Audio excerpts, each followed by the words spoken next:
Okay, we'll just let people populate in.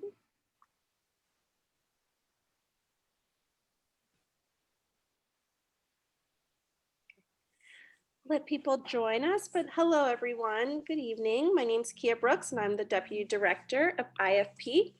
For those of you who are not familiar with IFP, IFP supports independent creators from around the world develop new projects, connect within the industry, and champion collaborative and impactful storytelling at all stages.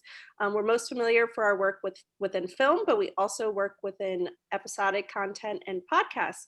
And that's why tonight we're very excited to have this conversation on creativity with Sharon Mashihi, creator of the podcast Appearances, and Josephine Decker, director of Madeline's Madeline and Shirley. And with that, I will hand it over to Sharon to get us started. Hi. This is the first time I've done something where I can't tell that people are here. Oh, I see 22 participants. Hi. Okay, well, I didn't know what to do. So Josephine said that she could help. Spearhead. But first, I want to say that just for context, if you're here, maybe you listened to the podcast Appearances, or maybe you're a fan of Josephine's films. Josephine is one of my best friends who I love and who has really influenced me as an artist and as a human being. And so I just always love Josephine. So I'm glad to be here with you. Oh, I'm so glad to be here with you too, Sharoni. We have a, I'm gonna really have to try not to call you all the nicknames that I have for you because I want them all.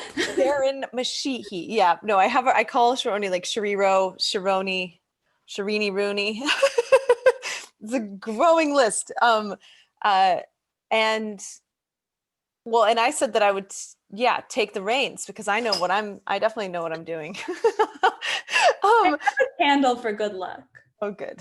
Thank God. An abundance candle, so we will have an abundance of good things to say. Well, it's funny because we, this is a conversation about creativity. I think it's also a conversation about your show, which is just brand new, came out. And by the way, there is a Q&A section. If you guys want, we're going to do Q&A, like 10 minutes Q&A at the end. So if you have any questions, you can just throw them in that Q&A. I think there's a little dot.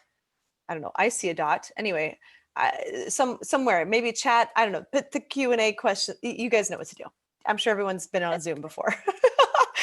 Well, it's funny because we had so many things that we were going to talk about, but one of the things that is arising to my mind as maybe the first thing that we should talk about, Sharon made this show that's very meta, very intimate, very and very probing show about her family and her questions about having a child, and I think so we were roommates actually for like 3.5 years, and good friends for much longer. And one of the moments that really stuck out to me, and I think I'm bringing this up because I think it's creative as well as other things, that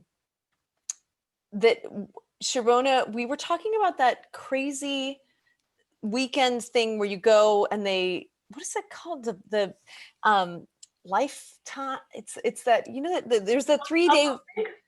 What is it called? The self-help weekend. Landmark Forum. Yeah. And so, and Sharona was like, I've got to do that. I've just got to do that Landmark Forum. And I was like, oh, really? Why? Because even though everyone who's done it seems to love it, everyone who hasn't done it thinks it's a cult, And she was like, well, it's because at the end, you get to call 9 people and ask them what's wrong with you. And I was like, first, oh, look, okay, good. Karen actually see, that's the thing. Everyone who did it loves it. And so, but I was like, I don't think that's actually how Landmark Forum ends. I've actually had people call me from Landmark Forum, and it was much more like you actually it's like a reconciliation kind of thing. And you're kind of atoning and connecting. And, but I was like, but if you want me to tell you some things that are wrong with you, I could, and then you don't even have to pay for the Landmark Forum. And if that's the reason you're going. And so we agreed in a context of friendship and, a joyous conversation to tell each other 3 things that were wrong with each other. And that was actually one of the best conversations I've ever had in my life, because it was so honest and because it was divorced from the moments that you usually get feedback about your personhood are, you know, heated exchanges potentially with a romantic partner or a roommate or some, you know, yeah, we had some of those too, but we've this, had a few of those. But I think that that was something that I guess it's one of the things that I really love about you, and it's something I see you do and constantly in your art, is that you are in a kind of a safer context than an argument. You're constantly asking for feedback, you know, and I think you even express that in your show. You say like, does anyone want to listen to this insecure show about an insecure person who's like, hi everybody, do I have permission to make this show? I'll wait until you say yes. And anyway, but I really appreciated that level of transparency and honesty, because I think that's how we all feel about the creative process.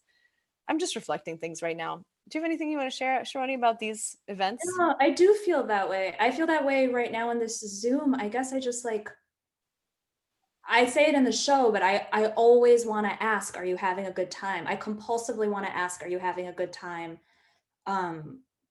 Every 5 seconds or so. And it is about insecurity, but I've also just been reflecting. I've been like asking myself, what are some of my philosophies of art making that I could keep coming back to? And one of them is being a good host. Like if someone comes to my house, I want them to be well fed. I want them to be comfortable. I want the temperature to be right. I want to make sure that everything that there is to offer in the house, I'm offering it to them. And it's one of the reasons I actually love live performance and theater, is because sometimes you can feel the room and that can be really helpful. But when you're making something like a podcast or a movie, you don't really get to know if everybody is having a good time, is fulfilled, is being challenged in the right ways, is with you. And a lot of what the art form is guessing, you know, trying to craft something, hoping that it will be accessible to the people. And I have a lot of anxiety about that, but it also just comes from a genuine wish for everyone to feel welcome and taken care of. It's interesting. I interviewed Alice Rohrwacher, this filmmaker who did her most recent film was Happy as Lazaro. She's a brilliant filmmaker. Do you know her stuff? She also made I wanted to see that movie. I think her other film is called The Wonders. But she's really so smart, and she talked about a similar thing of really wanting to invite the audience to. She's like, when you're bringing them into a film, it's like can you bring them into your home? It's like you're building a home. The film is a home, and then you invite them into your home. She's like, so to make the film, you have to make a home. And I found that to be so profound, because I often don't feel that way when making a film. I feel deeply not at home, and that I'm kind of desperately grabbing. And I think a little bit it's the difference between a European filmmaker and an American filmmaker. America, you have so little time to gestate a project. You have so little prep before shooting. She's Italian, and her Happy's Lazaro is set in a tobacco farming community, and it's full of tobacco farmers. And she was like, so, you know, to build the home, we had I hired all of the cast. The cast are actual farmers. And then we planted the tobacco, and then we had to wait for it to grow, and then we could shoot the movie. And I was like, oh, what? Like, that is just a timeline that is not a part of our lives. But, you know, speaking of creative process, this project, I have seen you, you know, speaking of homes and building a thing over a long period of time, gestating this for I think for a very long time. Is there an inciting moment when this idea came to you? And could you talk a little bit about what supported your process the most? You know, how did your creative? I will, but just bookmarking. I do want to talk about the closed door from that night. Oh yes, we have to talk about that. Yes. Okay, but well, first of all, I think you might be a little bit different from me in this, but I don't really see a difference between art and life. You know, it's like the same thing. And when I'm making my art, I'm trying to grow my life, and when I'm growing my life, I'm trying to grow my art. And I was having a life advisement session with Caitlin, who was one of our other roommates, Caitlin Prest, who's the editor on Appearances. And I was trying to figure out whether I should break up with Thatcher, who might be here, who's the actor who plays Paunch in the show, and who is also my real life on again, off again of a long time. And I was like, should we stay together? I really want to have a kid. Maybe if I like double down, we can have a kid. And she was like, here's a plan that I suggest for you. The plan is break up, spend 1 year pitching a show, spend 1 year making a show, and then the next year have your baby. And the reason is I think you need to just get on it with making like a big art baby, because you're always not finishing projects, and you're like, you need to do this for yourself, finish something, and then it's time for baby. And so she gave me the 3-year plan, and it was like, we were on a train, and it wasn't January 1st, but I think it was January 2nd. So it was like the beginning of a year, and it was a 3-year plan, and it was so clearly stated that I followed it. But I don't have the baby. But right now is year 3 when I'm supposed to be having the baby, and I don't have any money, and I'm scared. So I'm not having the baby yet, as far as I know. Well, but this is also a thing I really love about you, is how dedicated you are to like actually like sometimes letting yourself be led, you know what I mean? Like I feel like you curate many experiences for yourself in your life where you can, learn, basically, learn and grow, and also like and I even love we have a good friend. So Sharon and I helped run this organization called the School of Making Thinking, which is an artist residency program, which definitely fused art and life deeply, and in a way that for me was pretty transformative. I think I do separate them maybe a little bit more. And I really need a space that's very concentrated art to get my work done. In SMT, I managed to write my first 2 features, really, I wrote there. And then Madeline's Madeline, I was editing there. And I think I actually don't know if those movies would have happened without the SMT, the School of Making Thinking experience. But, and then you curate lots of rituals for other people. It's Sophie. Sophie runs SMT now. She's like the guru of all magic. But she, I totally, all I can think about is Sophie's beautiful face. But yeah, so being led. And well, then the irony is that at SMT, we actually co-led a session with Sophie in 2015, and it was so profound, partly because there was a real fluidity with the leadership, but we curated a lot of rituals actually for the participants, because we were really committed to creating a community that felt very connected and malleable and vulnerable right away. And we did so much work the first 3 or 4 days. We were just like ritual after like shared experience after ritual after curate. We just did so much curating those first 4 days. It was a 3-week session that by the end of that week, I think we were all just like, oh my God, it's like we've been on this farm together for, a year basically. And so you're also an incredible leader, and I've witnessed that part of you too. And I also, anyway, I just really love the way that because sometimes I find that I'll get so obsessed with making my own things. Sometimes I don't take enough time to follow or I tend to make my best work when I'm in an experience of like learning and receiving.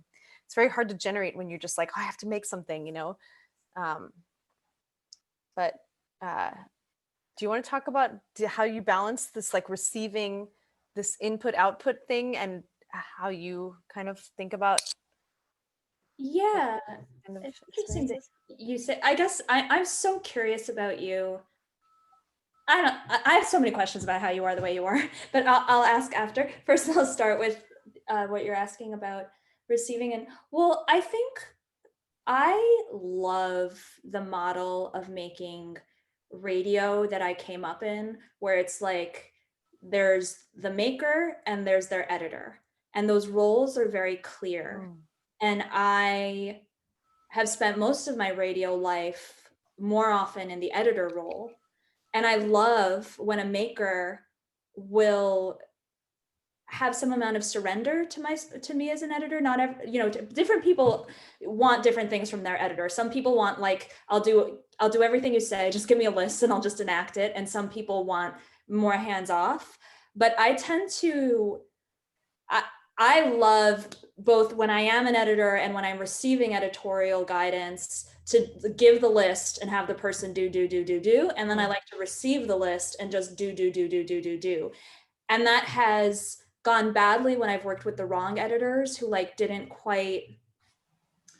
we didn't have the same idea of what the thing should be. And so when I put my blind trust in them and did everything they told me to do, I think the work got muddled. But on this particular project, Appearances, and as often as I can, I like to work with an editor that I can completely trust. And then I hate having judgment. I have impulsive judgment. I have like improvisational, momentary judgment, and I love to follow that. But I hate to have this sort of like top level, now this is a fake microphone because it's not making sound. It's a prop. I use it in my real life, but it's a prop right now. But I like to have, what was I saying? I just love to surrender and just do, I make, you tell me, I'll do what you say. And I love when those roles are really clear. And as you know, all things in life are a metaphor for sex. And I love that in sex, and I love that in dancing. I love let or be led. Yeah.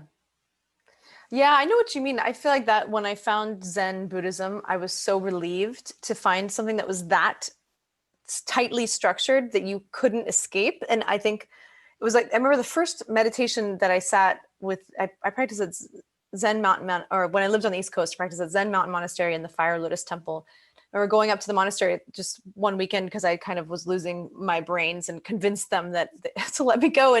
But the first sit, the first like hour and a half sit, I was just like, oh my God, I can't possibly sit still for this hour.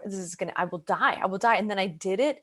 I was like, I am so powerful, which actually that's not like the thing you need to take away from Zen. That's but at the first, I was like, I can't believe I just sat still. I've never done that. Stillness was not a curated, infused value in my life. I guess you could say movement and speed were kind of the things. And so, oh man. And then that tight schedule and that stillness and that kind of like of being forced into, the schedule is super rigid and what you do is very, very specific, and you sit in absolute stillness. You can't even scratch your nose. You're not supposed to sneeze, when you're sitting in that meditation, in that community. And it's so freeing. Oh my God, it was so liberating. I think it's a big reason I kept being an artist. Like that was my late 20s. All my friends from college who had been artists fell off from being artists and started to go into things where you could make money.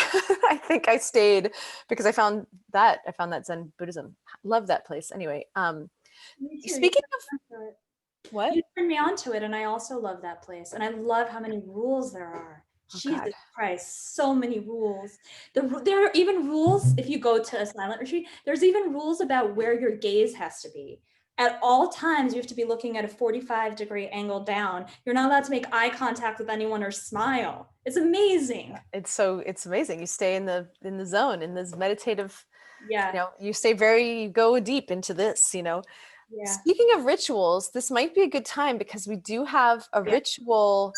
We both clearly respond to ritual as a part of our art practice. And so we did think of this is a very simple ritual that the idea is that we all do, our participants together. Sadly, there's no way that we can see you, but part of this really involves it all involves your help. So hopefully you will do this ritual with us. It's very short. It'll be probably less than 3.5 minutes. But Sharoni, you will keep track of time and ring your bell when we're going to move on. There are 4 sections to the ritual. I think I can't remember what the middle one. I'm going to start. I'll start with mine, and then maybe you do yours. Question? Yes. Does this have a title or an intention? Title. Let's forget intention. Title. Maybe the title could be creativity flows like a river. Okay, yeah. Creativity That's flows like okay, great. Okay, so I'm gonna maybe do 30 seconds. Sharon, you can just cut me off whenever you want with the bell. And Okay. everyone is invited to join of deep breathing. And the focus of this section of the ritual is on the sensation of the sound. You're gonna make deep breaths and take deep breaths and then make a sound, kind of a small demonstration is like, and you can even like put your hand on your belly. You can't see my belly, but anyway, hand on the belly, hand on the chest. And then the idea is to feel the vibration more than, and to let the sound you're making be more about the feeling in your body and the nice pleasure of making the sound than it is about like sounding good or, making a pretty song. So we'll just like take some deep breaths and make some relaxing noises. And then Sharoni, when you're ready, you ding us into the next section.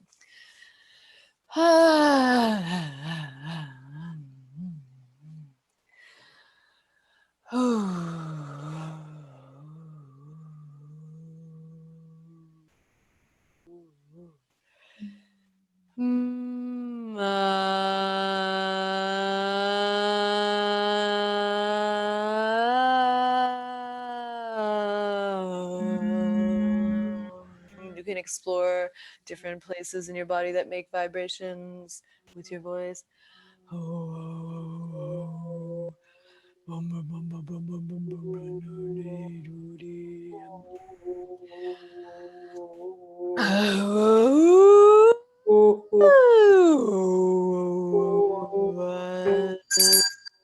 great. Thanks, Ronnie. Now we're going to start at the top of one arm and kind of squeeze all the way down. Real squeezes. Real squeeze. And then when you get to the hand, one hand squeeze, and then start at the top of the next. And squeeze. Squeeze. All the way down.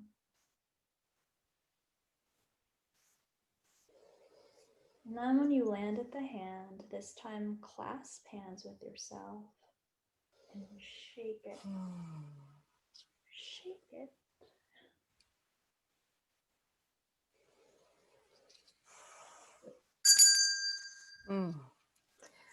Now we will repeat 10 times. Really wanted to do an affirmation here because sometimes you just need to remember that, anyway, I'm going to lead the ritual, not comment on the ritual. My creative energy is flowing like a river. My creative energy is flowing like a river. We're going to say it 10 times. And we might even mouth it a few times so that you guys are really the ones saying it. Ready? My creative energy is flowing like a river. My creative energy is flowing like a river. My creative energy is flowing like a river. My creative energy is flowing like a river.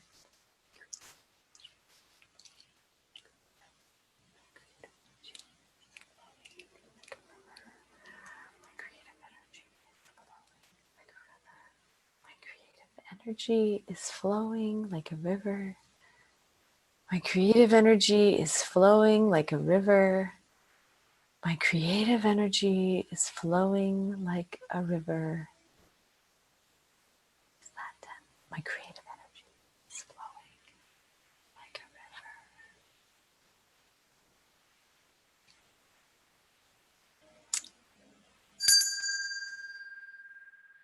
river. And now, the alphabet, but not sung, slowly spoken. A. A.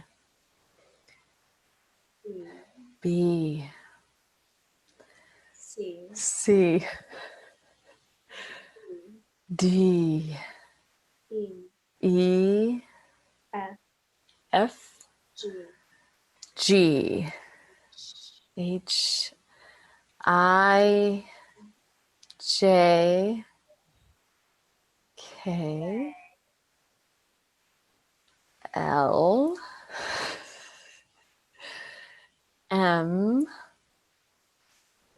N O P Q R S T U V W X Y Z. That one was hard for me. That was actually really hard for me. Okay. All right. Good job, everybody. We only lost 4 people to that ritual. I did wonder how many people were gonna make it through. You guys did a great job. Holy shit. It's actually hard. The alphabet one is hard. I love you. Thank you, Kate Marks. We needed that. Yeah, thank you, Kate. Whoa. It's hard to slow down. It's also really scary to be like, we're sort of in this weird performance space, but then we have to do something really slow and meditative. Scary. It is. Judy, No. you're so good, Judy. Gotta be willing to be a fool. Yeah, that's so true. So true. So, that brings us back to something that you took on. It was a lot of bravery to make this podcast, Sharona. Thank you. Bravery of the soul, bravery with your family, bravery with the public. Love you too. I appreciate you saying that, Josephine. Could I start asking you some questions? Oh, sure. Okay. So can you think of a recent time when you were in an artistic predicament? But I mean a predicament that's inside the work. Like something wasn't working. Or like you either had to create something and you had no way into it, or you were working on something and it wasn't working. And you had to get yourself into a place where you could have the clarity to know what to do. Can you think of a recent time? Or a long ago time, but a time you can share so that we could kind of how you got through it? How do you get through it? It's interesting. I think for me, there's 2 kinds of creative predicaments. There's the ones that happen alone, and then there's the ones that happen in relationship to collaboration or other people. The ones that happen alone, sometimes I abandon the idea completely. I have to abandon it for months. I'm like, oh, I can't figure this out. Maybe it's a bad idea. I'll just go with one of my 27 other ideas and I'll push that forward. And actually I found that kind of procrastination, I used to think of it as procrastinating, and then I realized it's very useful because I'll be like, well, this creative project that I want to do the most of all is so dead and I cannot figure it out. And I've had this one creative project that I have literally been working on since 2008, I think, that I cannot for the life of me like crack. And then whenever I'm like, oh, fuck it, I'll just do this easy little thing that's like a, whatever, I'm working on this little like show Bible for this TV show that I want to make that's so much simpler and like less profound. And then I'll work on that show Bible and I'm like, oh, that, and then that makes it seems easy. I don't know why certain projects seem easier compared to others. I usually do have multiple ones that I'm thinking about. So usually I just shift the focus and then, is the 2000 things that you've been working on since 2008, is it private? Can you say a little bit about? I think it is private. It is kind of. Why it's charged, if not telling us what the idea is? Like, why is it charged?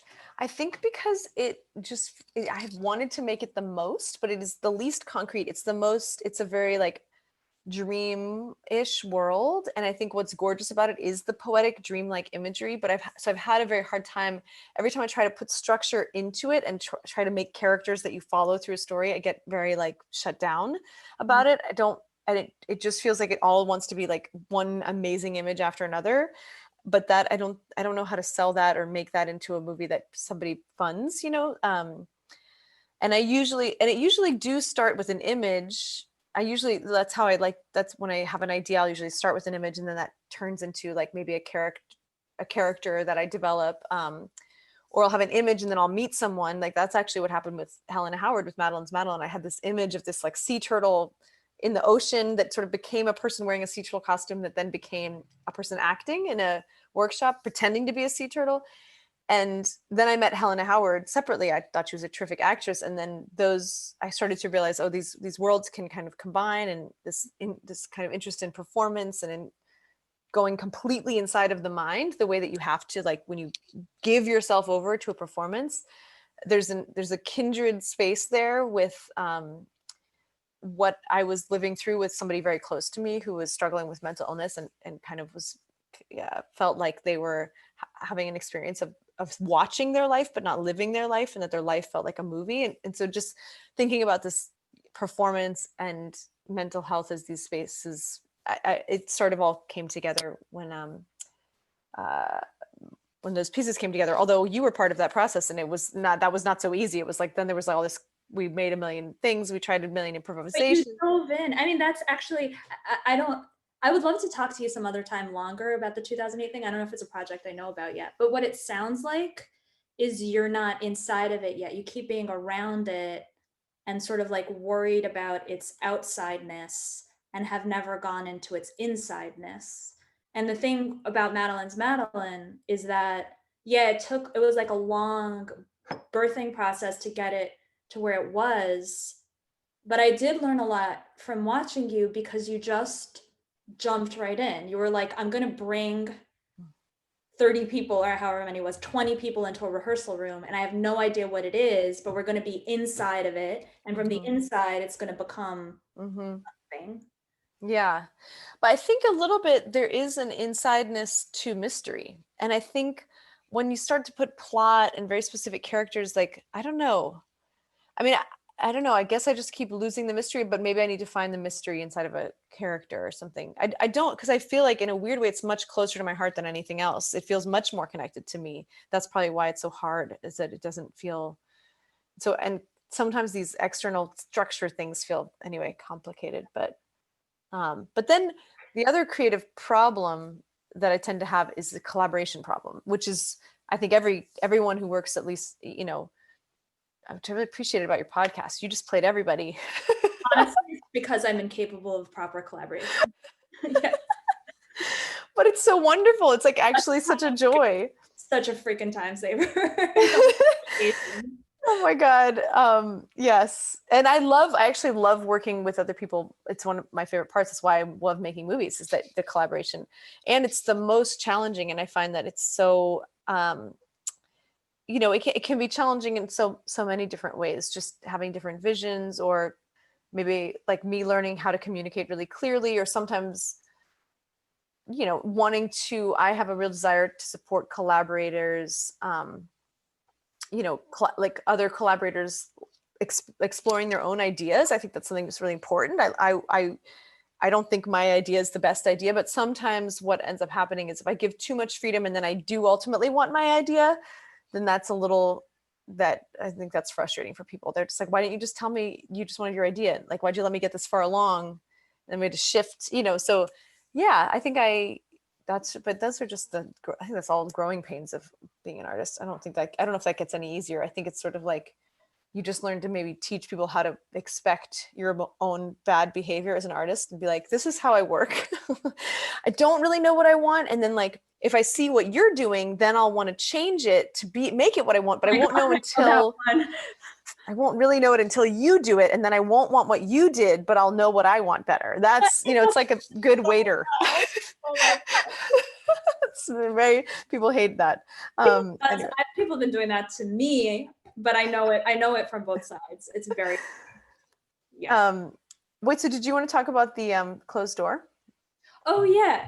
All right. Well, so, I mean, it actually, so when Josephine and I had the night where we told each other our beefs with each other, one of Josephine's beefs with me was that my door is always closed.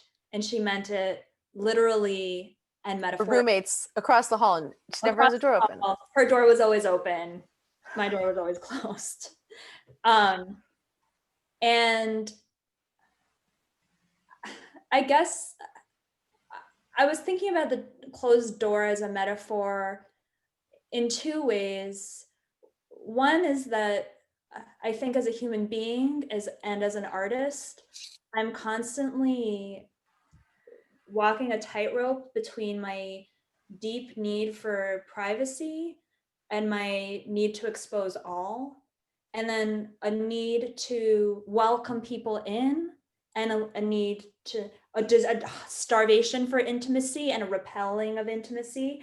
And then I was also thinking about it in a more mental way, having my door open to ideas, and like letting, when I'm working on something, letting it be like freewheelingly weird as it wants to be. And every idea can come in, and it's a salad, and you come in and you come in, and this idea juxtaposed against this idea, and we're all, versus having discernment and really saying, no, that's not what this is. I know what this work is, and that's not in this. It's a good idea, but it's not this.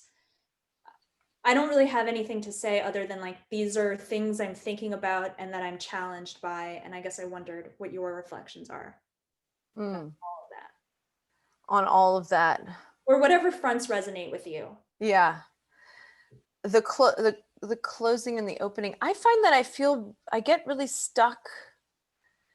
It's been hard living in LA. It feels like the closed door. There's a closed door that is like the nature of LA, that I feel like the nature of New York is a giant open door. You're in a constant open door relationship with every piece of the world, and I find that extremely inspiring, because at any moment you are going to have an interaction that will be something you didn't expect at all, and that was uncurated by you. You're not making that interaction for yourself. You're just experiencing the world, and it's like incredible life and the millions of people who are there just doing their thing. Plus all the art and every, cool play that is there, that is actually curated also.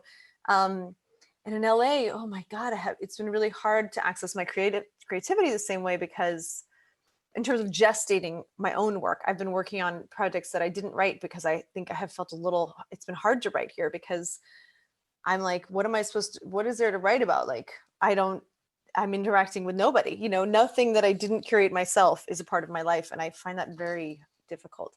Yet I have a wonderful partner and family out here that I adore. So probably here for a minute, but that's a big closed door, open door thing. But the other thing is, I do think that so I thought it was that year that we all led that workshop together at SMT, but there was a really wonderful artist who came that I think we brought in to teach us a workshop. So her name's Alexandra Tatarsky, and she came and she did a workshop that was from a Miguel, is his name Miguel Gutierrez? Yeah. Yeah, who is a performance artist, and he had taught her this workshop, which was about process. And basically you make a 1-minute piece. You take 45 minutes or an hour, make a 1-minute piece, and you perform it for all the other people there. And then you take maybe 20 or 30 minutes and you answer these 16 questions about your process. Okay, what did you do first? What did you do next? What did you not do? What did you not allow yourself to do? What is your piece? What are some words that describe your piece? What are some words that are the opposite of what you made? And then he makes you make an opposite piece where you do all the things you didn't allow yourself to do, and you make a piece that is the opposite words, like that. If you felt that your piece was like timid and scared, then, and you said, oh, what are the opposite words of my piece, like brave and huge, then you have to make a brave, huge piece. And it's such a cool way of getting outside of your comfort zone and very quickly making work. And that whole session that we led was all about making work just super quickly, not thinking about it too much, which I think also is so liberating, because it's just, that's the oppression of these longer, bigger pieces, like what you made in feature films too. It's a long gestation process. It's a long project. And when you make things faster, I think you just get less precious and scared about making an idea happen. And I think I throw that out there to everyone, but maybe to myself even, that it's worth making those small things, because sometimes they help you, surge towards the bigger thing. But one thing that really stuck out to me about that was that Alexandra, who taught us this workshop, said she really learned what her process was because Miguel was like, okay, what did you do first? What did you do next? And she realized, oh, like the first thing I did was X. And I realized that's a thing that I like to do when I make stuff. And for me, the first thing I did was I went outside and I laid down like in the grass and wrote in my notebook. And I started to realize that going into nature was like a really inherent part of how I need to start something. I have a hard time just being in my space, that going and walking in nature or being in nature in some way. So it's very affirming for like how you like to work and the specificities of your process. And I think that's something just to throw out there to everybody, that, you know, you probably, all of you joining are, I imagine many of you are artists, and your process is absolutely so specific to you. Like there's nobody else in the world who has your process for art making. So figuring out what that is and validating it and then incorporating it into your, you know, finding those things like what you, I can't remember if you said that in the call now or earlier, but Sharoni was talking about how she's like, I like to indulge. A big part of my process is indulging. And I think that's something that you're allowed to do as an artist. You're supposed to do it. You have to. And in fact, you can't really make good art unless you indulge in the things that inspire you, right? So what did you find out about your process? Maybe doing this whole, either doing that workshop or doing this whole long thing. What did you discover about your process, your creative process? You know what I'm reminded of? That a former partner of mine realized that I was incapable of having sex unless we had like a long conversation about feminism beforehand. Like it was required. And so that's my process there. But I think that my art process, I unfortunately need to go through a cycle of thinking I can't do it, thinking I hate myself, thinking this is never going to work, like airing that, like going through it. And I learned that this was the first time I spent a year and a half making art every single day.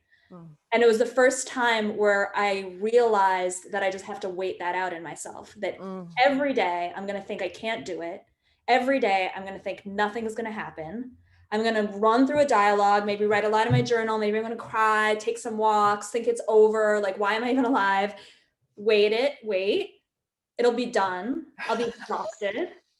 And then I can begin. You know? That's so true. Wow. But other things too. I love writing on big paper, I learned. And I wrote on big paper that day. Oh yeah. Starsky. Makes me feel so free. This is my notebook right now. It's I very actually big. have a huge notebook right next to me as well. Oh my God, it's so big. Whoa, that's really big. But lots of space to have ideas and connect the dots. Lots of space to connect the dots. Yeah, I hate writing in order. That's why big paper. I like to write out of order. Yeah, One thing on this, yeah, anyway, I think it's 7:45. Q&A time, yeah. Versus being on the, this is, I also love, you guys have some great comments. Thank you for your good comments. Judy, about the outside and the inside. Oh yeah. Oh God. Baraka and Koyani Scotzi. Oh my God. I love those movies. Oh, it's true. I know. I wonder if they would fund those kind of movies now. Maybe. Okay. Okay. So we have, oh my gosh, look. Rachel Walter. I saw that. All right, you pick which question and then we'll do it. All right, well, so let's start with Rachel's question. I send this question in advance and here it is again. Sharon, can you talk about your process writing and performing all the different characters? How did you act against yourself? It was great. Well, I record all the actors at once. So I just like would be like, Mom, you never listen to me. What do you mean I don't listen to you? I listen to you all the time. Baba John, don't fight with your mother. Oh, she's doing it again. You know, like I do them all together.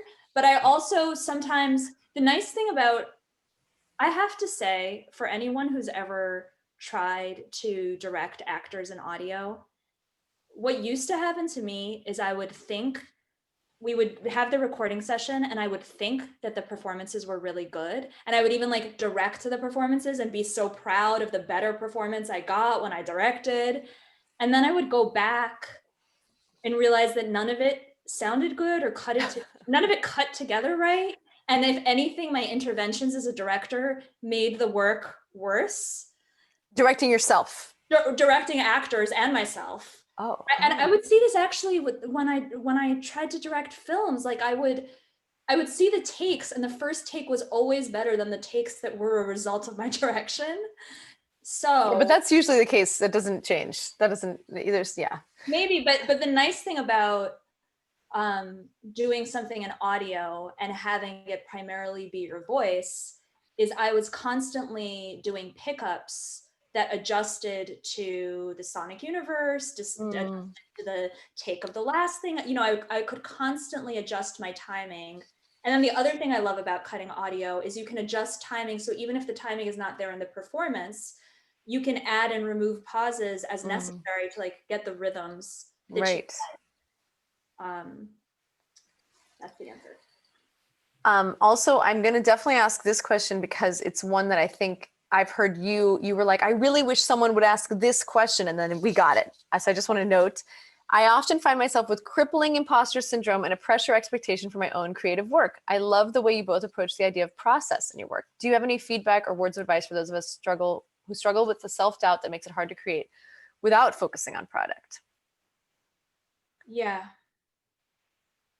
Well, my first advice is to have a friend on standby who loves you and loves what you do.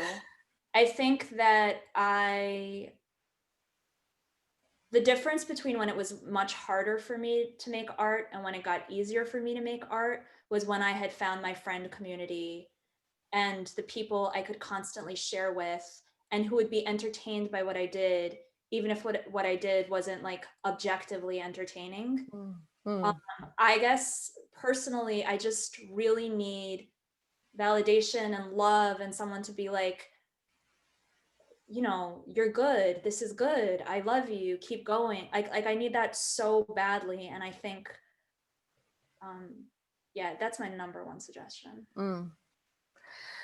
I think my suggestion would actually be a little bit similar to how you were talking about your process, which is that is such a natural part that is the process, I think, of making this, you know, the like feeling like you're not going to be good enough and that it will be bad and that everyone will hate it. That is, I remember actually my Zen teacher saying at one point, I was like, I can't figure it out and I don't know, I'm stuck and I don't know if it's going to be good. And he's like, sounds like you're being an artist, you know?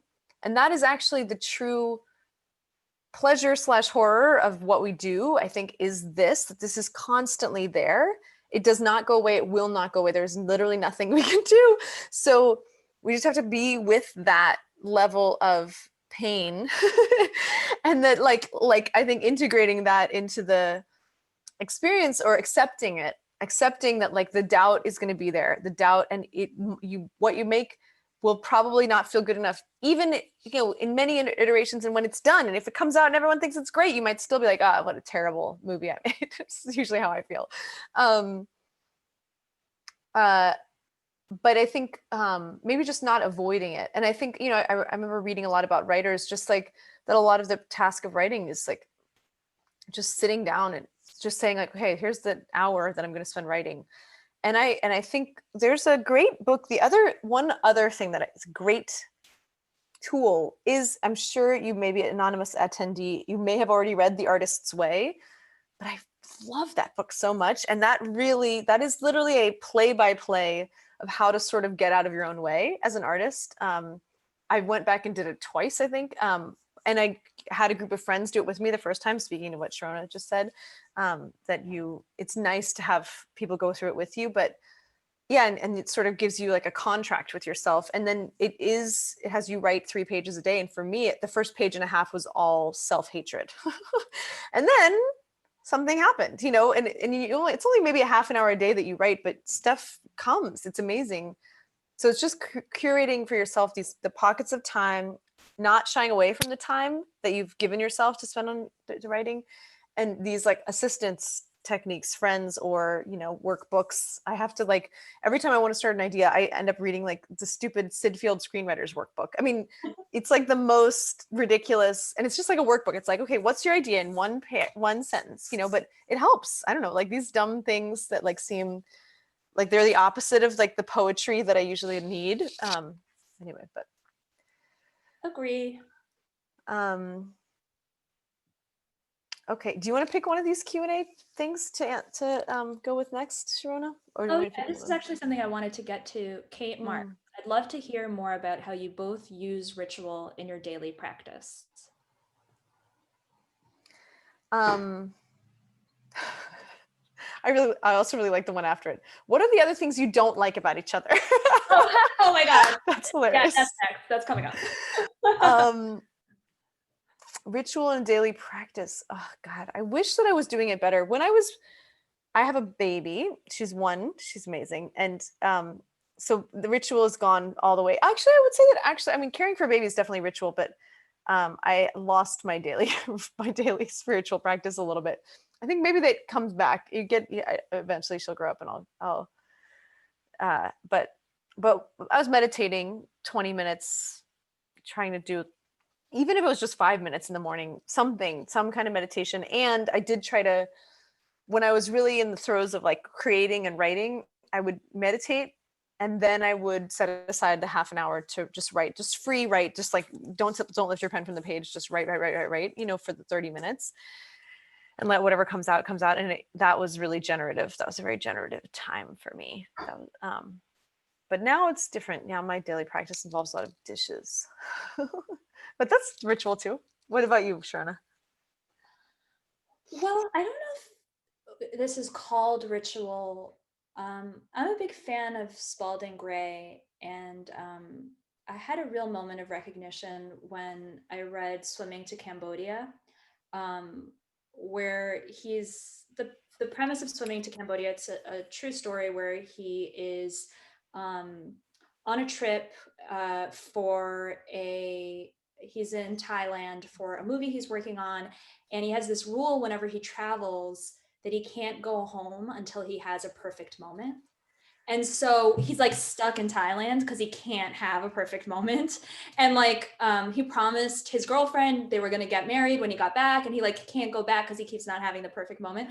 And I really identified, I knew right away what he meant by a perfect moment. And I have mini ones, maybe not the epic one that he needed to get back home, but I have mini ones pretty often. And I guess for me, whether or not this is ritual, I think I try, and it's kind of like the open door. I try and be in juxtaposition with the world in a way that's new so that I can have a perfect moment. And sometimes the perfect moment is making up a song in the bath. I had a perfect moment, a really good one actually, just the other day. I was like having a miserable day and I couldn't get started. And so I walked outside and I blasted this song I love called At Last I Am Free. And I was walking around, it was raining, I was singing, and then I found this perfect spot like above the BQE, and I was at the midpoint of the spot, and it was freezing and raining, and like I put my mouth to the fence and I was just like screaming this song, and I was like, yes, did it again. Like I was like, and it just like completely transported me to like a next place where I didn't feel stuck, and I felt like something found me. And I like, and so that it happens like in the ocean. It can happen in my house though, like if I gaze out the window long enough and there's the right moment with a bird. But I'm like looking for something where either I'm being weird or the world is showing itself to me, and I feel very embodied and like I've gone. I'm just remembering you at SMT, that School of Making Thinking that summer, that you have one of the most liberated creative processes, like the most physically embodied, liberated creative processes I've ever witnessed. So it's very funny that you spend all this time talking about how stuck you feel sometimes. And then like you were working on some, I think it was an audio piece, and to create it, like Sharona she would run around the house that we were all staying in. There was like 10 or 15 of us staying in this house. And she had her headphones on and she would just be like running around the house, like like singing into the microphone, like, and I'm gonna down and I'm gonna go. I'm myself, and and like, just like for like an hour, just like run around the house, like singing into the microphone, making, I mean, I don't know. And then literally, this is maybe TMI. Is it?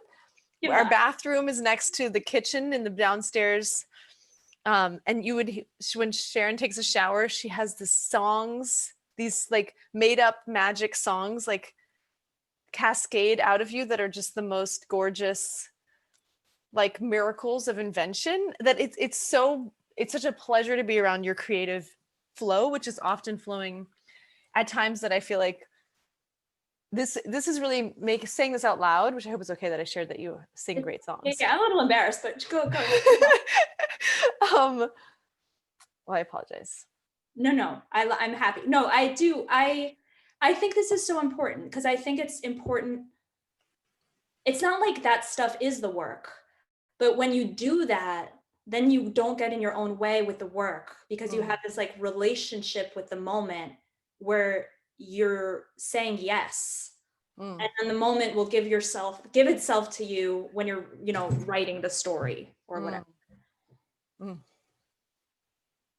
Do we have time to say what else we don't like each other? Maybe you should say, why don't you say a few things you don't like about me? It's hard. The relationship is in such a good place right now. I wouldn't want to. Okay, I called you the straightest, whitest man. But do I dislike that about you? I don't know. It's you. It was really roommate habits. That was our worst era. We had fun as roommates, but it was just like messiness, not being on time. This is a specific one. Sorry, and then you'll go. But this is interesting.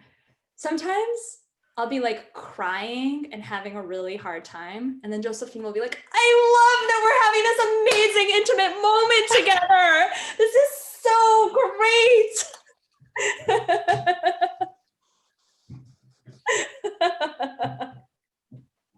That's a funny one. You hate that? Oh my God. I also love it. I mean, everything I say, I also love, but that it is in the moment, sometimes I'm like, can you not celebrate that this is cool and like help me move through? Oh man, that's very funny. Oh my God. All right, Izzy. I really don't remember in that conversation really anything that was wrong beside, like, but the closed door was the main thing. I think I just felt this deep desire to have more intimacy with you. And then that was just that there was literally a door closed. It was the physical door, but it was also the metaphorical door of just, being able to walk in and share things and, have that kind of spontaneity. And, but it was only on, that only ever happened when you were like in a place for that to happen. You know what I mean? At that time. Yeah. But I can't think of anything else that I'm sorry. No, well, I want to be a better friend. I want to be a consistently good friend. Well, now we don't live together anymore, and I feel that the door feels very open now. It's so open. It's so open. We can also, I have to just comment that one of the coolest parts of Sharona's outfit is this giant piece of tape, or what, is it tape? Thank you. It's a roll of tape wrapped around an XLR cable, because this is about sound in a way, with a piece of gold jewelry and a braid through it. And if you guys haven't listened to Appearances, there's a great moment where Sharona has a conversation with her inner self, and she says to her inner self is like, "What about me?" And Sharon's like, "What about you?" And she's like, "Well, you're always making me do scary things, like wear eccentric clothing. I just want to blend in." And I just, like, when we got on the phone got on this to do this, I was like, oh, I'm glad that Sharon won over the little me, because what a joy to look at this great, amazing pink. Thanks, thanks, Jojo. Thank you for acknowledging my hard work. Okay, did anyone like this? Loved it. This has been amazing. Oh, thanks, Kia. Thank you for having us. What a fun journey. Oh my gosh, I wish that we could have answered all these cool questions. My gosh, I wish. Oh yeah, and this building SMT question. Oh my God, yeah, there's so many good questions. Well, Leo, somehow we'll have to find a way to answer that later. Thank you, and thank you, Kia, for having us. What a cool Thank event. you. This has been great. I think this has been inspiring to me for membership programming. We need to do more of these kind of conversations between creatives, because very enlightening. And you can see through the chats, they're coming in fast. People really enjoyed this. Nice. Oh, good. Yeah. So I could like type answers to some of these if people, do we keep these cues? yeah, I believe I'll get because it's a recording, we'll get the chat as well. So I can send those to you, and then yeah, that would be awesome. Then we can share them back with all the RSVPs so that they can get the answers. Yeah. Oh, all right. Oh, Well, thank you both guys. so much, and everyone have a great night. Oh, thank you. Thanks again. All right. Thanks, everybody. Thank you so much, Kia. Thanks, Sharoni. Bye. Bye. Bye.